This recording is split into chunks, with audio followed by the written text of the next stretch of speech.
మనము ఆకాశంలో 7 రంగుల ధనుస్సును చూసినప్పుడు ఏం గుర్తుకు వస్తుంది? అది దేవుడు మనలను నాశనం చేయకూడదని చేసిన నిబంధన అని మీకు తెలుసా? ఒక సమయంలో భూమి మీద పెరిగిన పాపాన్ని చూసి దేవుడు ఈ లోకంపై జలప్రళయం రప్పించాడు.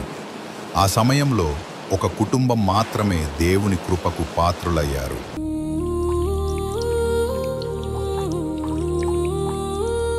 బైబిల్ గ్రంథంలోని ఆదికాండము లోకంలోని అతి గొప్ప సంఘటనల్లో ఒకదాన్ని మనకు చెబుతుంది. అదే నోవహు మరియు మహాప్రళయం గురించి.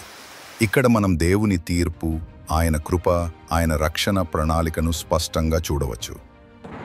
ఆ కాలంలో మనుష్యులు బాగా చెడ్డ మార్గాల్లో నడుస్తున్నారు. వారి హృదయాలలో చెడుదనం, పాపం, హింస నిండిపోయింది.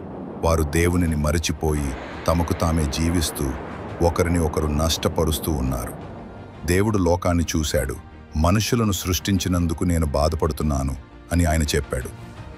కానీ అందరి మధ్య ఒక మనిషి భిన్నంగా ఉన్నాడు. అతను నీతిమంతుడు, దేవునికి ఇష్టమైనవాడు. అతని పేరు నోవహు. దేవుడు నోవహును చూశాడు.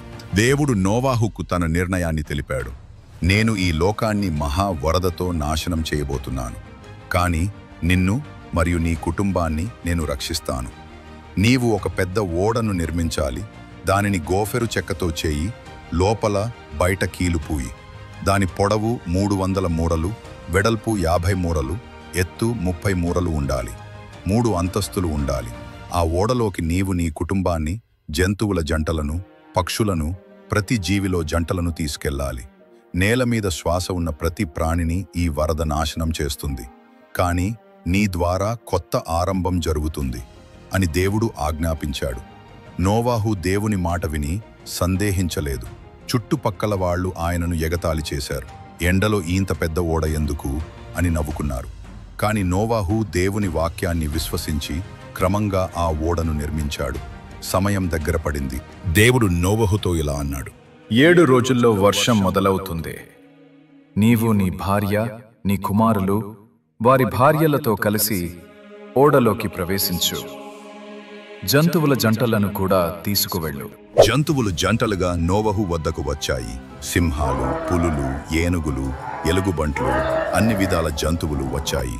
ప్రజలు ఆశ్చర్యంగా చూశారు, కానీ పశ్చాత్తాపం చెందలేదు.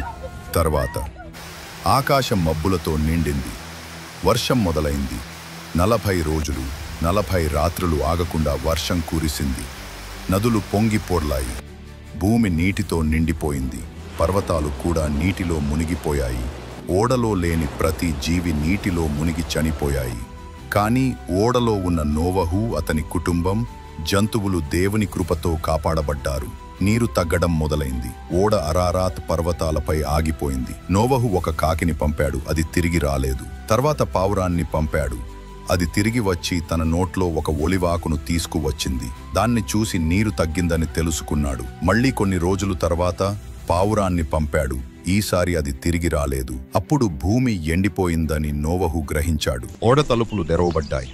నోవహు, అతని కుటుంబం, జంతువులు బయటకు వచ్చారు.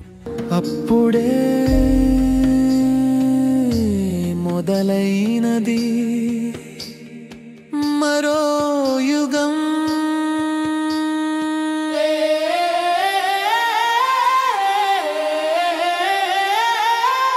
భూమి కొత్తగా, పరిశుభ్రంగా ఉంది.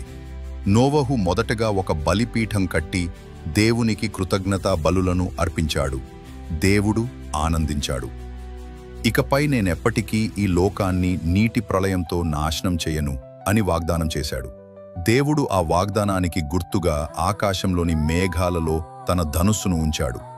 ప్రతిసారి మనం ధనుస్సు చూసినప్పుడు దేవుడు తన వాగ్దానాన్ని గుర్తు చేసుకుంటున్నారని మనకు గుర్తు వస్తుంది. నోవహు కథ మనకు నేర్పేది ఏమిటి? పాపమున్న లోకంలోనూ దేవునితో నడిచే మనిషి విలువైనవాడు. దేవుని వాక్యాన్ని ఎగతాళి చేసిన వారు నాశనమయ్యారు. విశ్వసించిన వారు రక్షింపబడ్డారు. దేవుని వాగ్దానం ఎప్పటికీ నిలుస్తుంది. స్నేహితులారా, ఈ రోజు మనం దేవునితో నడిచే జీవితం నడుస్తున్నామా? ఆయన వాక్యాన్ని గౌరవిస్తున్నామా? సమయం వచ్చినప్పుడు రక్షింపబడడానికి సిద్ధంగా ఉన్నామా?